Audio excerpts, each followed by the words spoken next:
దేనికి డబ్బులు లేవు, అభివృద్ధి జరగలేదు. కానీ దళితుల మీద జరిగే దాడులు మాత్రం 100కు 100% పెరిగాయి.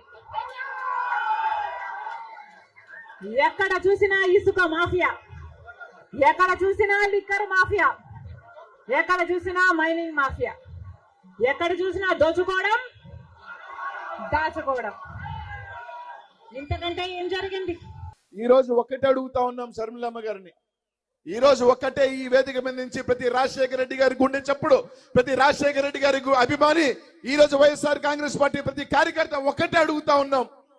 ఈ రోజు జగన్మోహన్ రెడ్డి గారిని మీరు ఇబ్బంది పెట్టి, జగన్మోహన్ రెడ్డి గారిని వైఎస్ఆర్ కాంగ్రెస్ పార్టీ మాట్లాడే మాట మీరు చీల్చాలనుకున్న ప్రతి ఓటు కూడా ఎవరికి రద్దు చేకూర్చాలనుకుంటా ఉన్నారు? చిరకాలమైన రాజశేఖర రెడ్డి గారికి శత్రువుగా ప్రత్యర్థి చంద్రబాబు నాయుడు గారికి కాదా అని అడుగుతా ఉన్నా. ఇది వాస్తవం కాదా అని అడుగుతా ఉన్నా.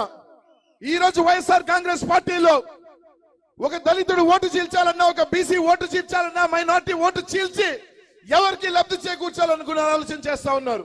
కాంగ్రెస్ పార్టీకా, లేకపోతే ఆ కాంగ్రెస్ పార్టీ వెనుకనే నడిపిస్తున్న తెలుగుదేశం పార్టీ చంద్రబాబు నాయుడు గారిని ఒక్కసారి గుండెల మీద చేసుకొని మాత్రం ఆలోచన చరిత్ర కూడా క్షమించదు.